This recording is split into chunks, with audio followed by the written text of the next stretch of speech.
Hello genius, how are you well.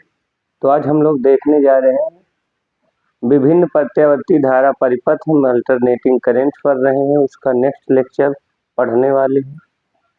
तो basic से समझेंगे। अगर आपने पिछला लेक्चर एल सी और आर ये तीनों बता दिए गए हैं प्रत्यावर्ती धारा परिपथ बेसिक से ए टू जेड। तो इसका नॉलेज यानी अगर केवल अकेला एल लगा हो, अकेला सी लगा हो, अकेला आर लगा हो, तो इसका नॉलेज आपको होगा तो आप आगे बेहतर समझ पाएंगे। एल आर परिपथ, सी आर परिपथ और एल सी परिपथ।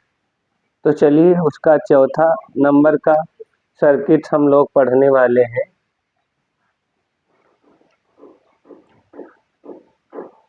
एल आर परिपथ।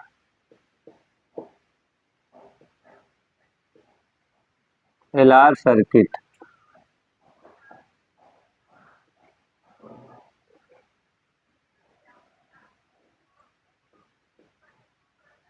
तो एल आर सर्किट या सर्किट क्या है उसके बारे में समझेंगे।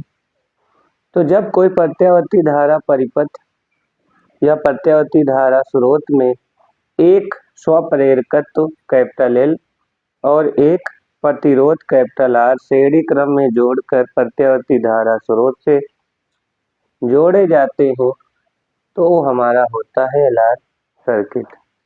यानी हमारे पास एक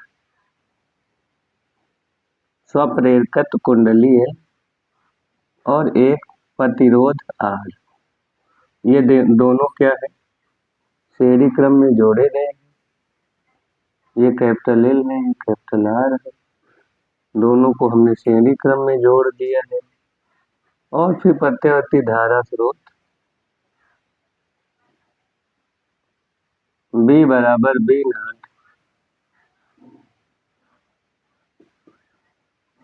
साइन ओमेगा टी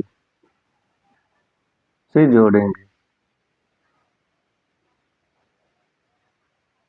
B बराबर B not sine omega T से जोड़ने वाले हम जानते हैं कि जो मान लेंगे, माना प्रत्यावर्ती धारा स्रोत स्वप्रेरण कुंडली के बीच जो है विभवांतर हमारा BL है और इसके बीच में BR है, प्रतिरोध के बीच में। तो चलिए लिखते हैं बेसिक से। माना एक स्वप्रेरण कुंडली जिसका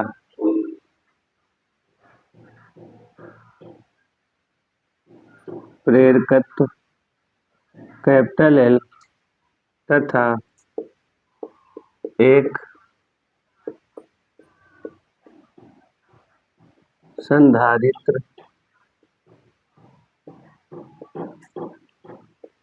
जिसकी संधारित्र नहीं, स्वप्रेरकत्व कुंडली जिसका प्रेरकत्व कैपिटल एल तथा एक प्रतिरोध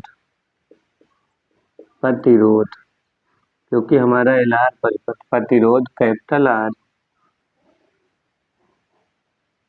श्रेणी क्रम में जोड़कर प्रत्यावर्ती धारा स्रोत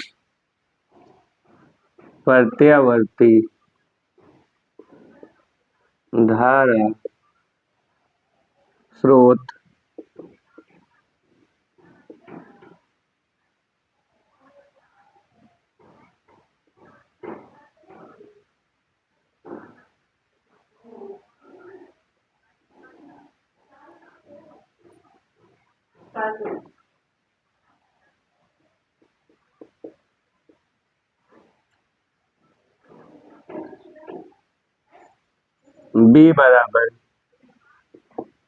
B not sine omega T से जोड़ा जाता है।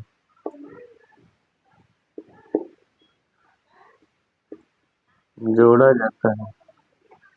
तो ये हमारा, अब हम लोग पिछले लेक्चर में पढ़े हैं, वो बेसिक है, उसको नहीं जानते हैं तो आप हम नहीं कर पाओगे फिर।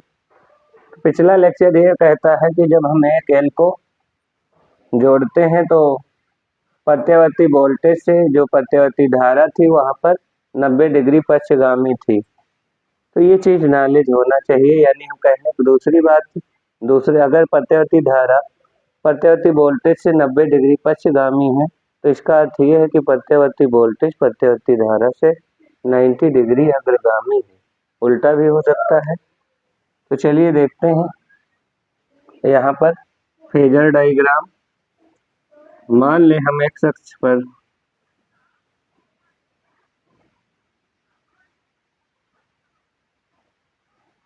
यहाँ पर हमारा वोल्टेज VL है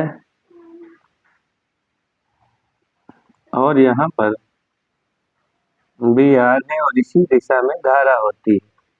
क्योंकि प्रत्यावर्ती धारा और प्रत्यावर्ती वोल्टेज एक ही कला में होते हैं, सबसे पहले हमने समझा था। अगर यहाँ पर हम लोग परिणामी की बात करें तो रिजल्टेंट हम निकालेंगे।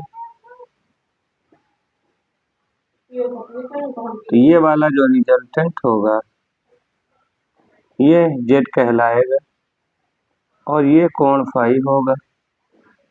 ये इतनी लेंथ हमारी BL है और इतनी पूरी BR है, ये आप देख लीजिए। तो ये इतनी सामने वाली BL है तो ये भी BL होगी, क्योंकि ये पैरेललोग्राम है, समांतर चतुर्भुज, ये भी BL होगी। अब यहाँ से देख भी पा रहे हो प्रत्यावर्ती वोल्टेज मान लो एक्स अक्ष पर है, यहाँ पर एक्स अक्ष है, ये वाई अक्ष। प्रत्यावर्ती धारा एक्स अक्ष पर है और स्वप्रेरकत्व का विभव जो है वाई अक्ष पर है। तो आप देख पा रहे हो 90 डिग्री आगे है, क्योंकि ये वाला जो कोण है हमारा ये 90 डिग्री है। बिल्कुल बेसिक से A to Z आप समझ रहे हो। अब यहाँ पर अगर हम बात करें, चूंकि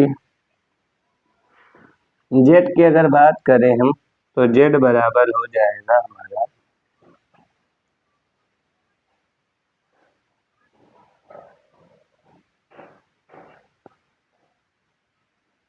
Z बराबर हो जाएगा,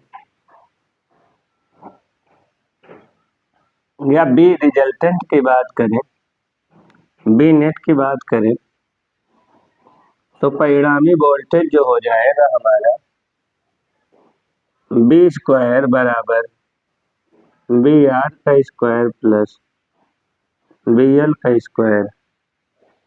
आप देख पा रहे हो कर्ण का स्क्वायर, ये मान लो B है,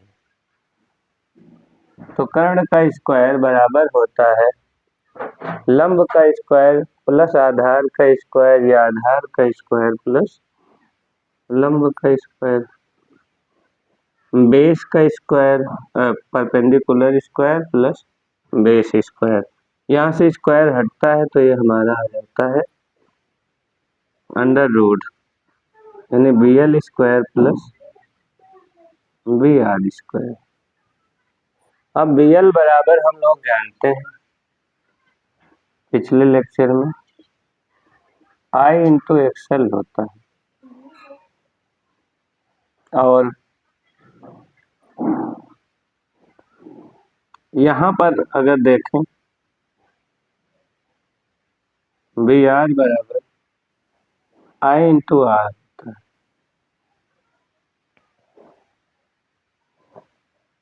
ये चीज हमने नेक्स्ट टाइम पर देखा था।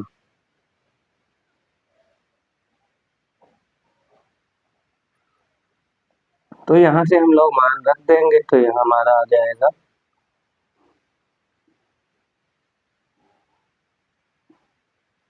I इंटू XL का whole square plus I into R का होल स्क्वायर, और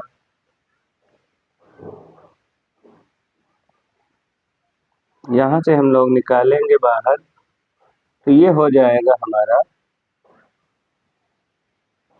यहाँ से आई कॉमन आ जाएगा बाहर, तो आई का स्क्वायर बाहर, आई स्क्वायर रहेगा तो यहाँ पर सिर्फ और सिर्फ बचेगा एक्सएल का स्क्वायर प्लस आर का स्क्वायर।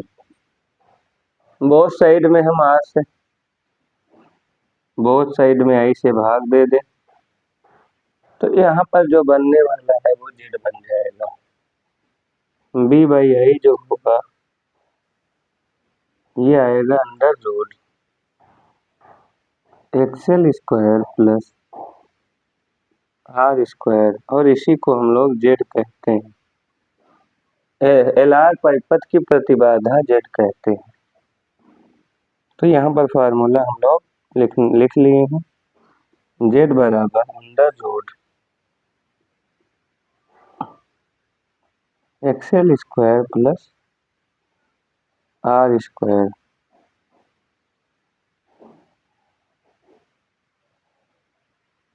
तो ये चीज हम लोग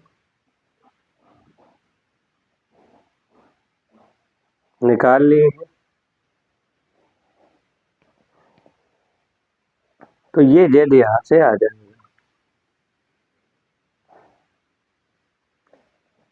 तो ये यहाँ पर एल आर परिपथ की प्रतिबाधा है, जहाँ जेड लिख लोगे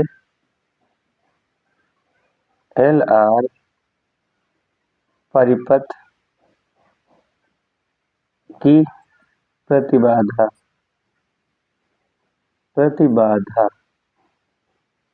है। और यहाँ tan फाई की बात करें तो tan फाई बराबर होता है, tan बराबर होता है लंब बटे आधार, यानी BL बटे BR होगा। BL को I इंटू एक्सएल रख सकते हो और इसको I इंटू R, I से I कट जाएगा तो हमारा सिर्फ बचेगा tan फाई। तो ये हमारा tan फाई हो जाएगा एक्सएल अपान R।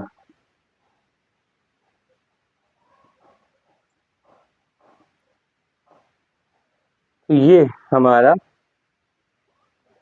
फेज हो जाएगा कि एल आर परिपथ में जो है फेज कितना होता है, तो tan फाई बराबर एक्सएल अपान आर, या भी कह सकते हो एक्सएल का मान ओमेगा एल रख दो तो एक ये आ जाएगा फार्मूला। और तो tan फाई बराबर 1 upon omega L upon R, ये भी कह सकते हो आप।